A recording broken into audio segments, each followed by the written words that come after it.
গণেশায় নম গণেশায় নম গণেশ ওম বিষ্ণু বিষ্ণুবাবু দিয়ে কিংবা চরণ দিয়েছে ওম শ্রী দুর্গায়।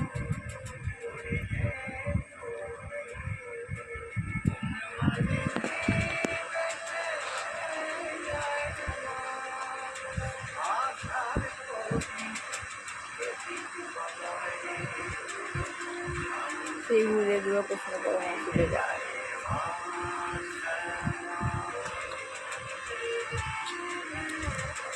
ওম মা সরস্বতী নয়।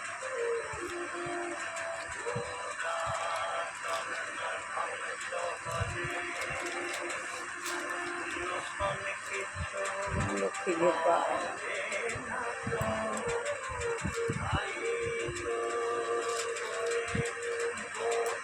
গীতাই গুরু গুরুই গীতা।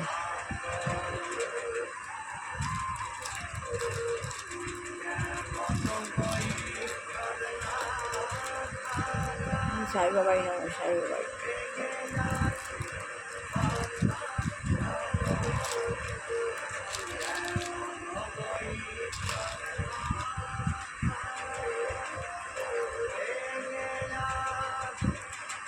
শ্রী সাই বাবাই নম শ্রী সাই বাবাই।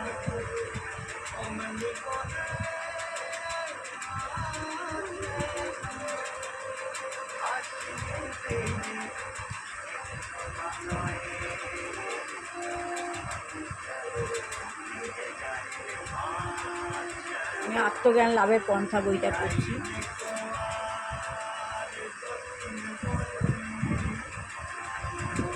শ্রী প্রভুপাদ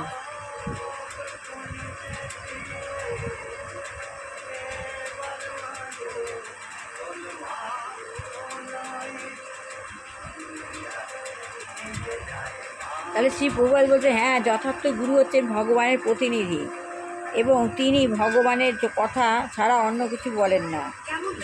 তিনি বলছেন ভগবানই যথার্থ গুরু হচ্ছেন ভগবানের প্রতিনিধি, তিনি ভগবানের কথা ছাড়া অন্য কথা বলেনই না। প্রকৃত গুরু হচ্ছেন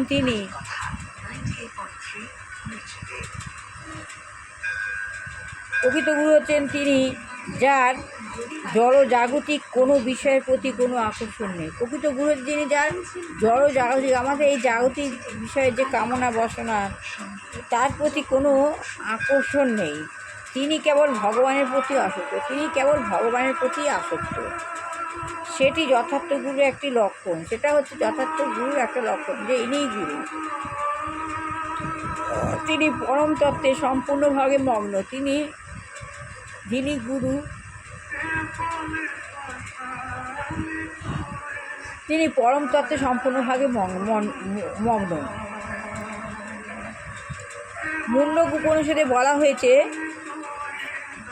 হয়েছে শ্রোপিয়ং ব্রহ্মনিষ্ঠম প্রকৃত গুরু শাস্ত্র এবং বৈদিক জ্ঞানে অভিজ্ঞ এবং তিনি সর্বত্রভাবে ভগবানের উপর নির্ভরশীল।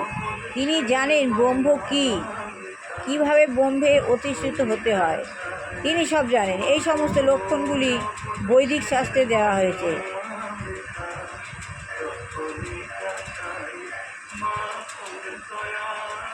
এই শাস্ত্রে সমস্ত লক্ষণগুলি কোথায় দেওয়া হয়েছে? বৈদিক সাহিত্যে দেওয়া হয়েছে।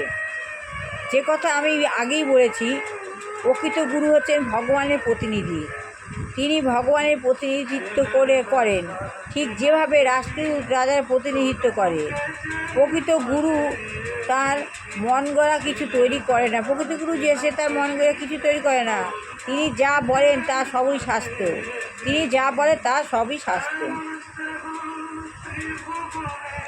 এবং পূর্বতন আচার্যদেব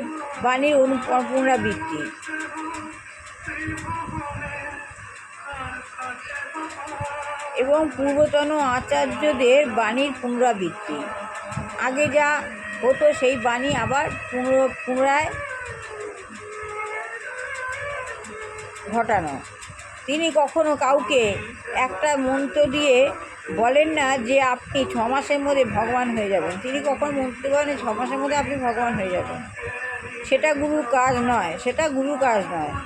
গুরুর কাজ হচ্ছে সকলকে ভগবানের ভক্ত হতে অনুপ্রাণিত করা। এটাই হলো গুরুর কাজ, যে সবাই ভগবানের প্রতি ভক্ত হোক। যার সঙ্গে তার সাক্ষাৎ হয় তাকেই তিনি বলেন দয়া করে ভগবত চেতনা সম্পন্ন হন।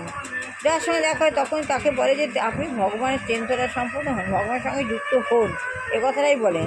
তিনি যদি যে কোনোভাবে ভগবানের বাণী প্রচার করেন এবং সকলকে ভগবানের ভক্ত হতে অনুপ্রাণিত করার চেষ্টা করেন, তাহলে তিনি হচ্ছেন যথার্থ গুরু, যিনি সবসময় ভগবানের সঙ্গে যুক্ত করতে প্রচার করেন।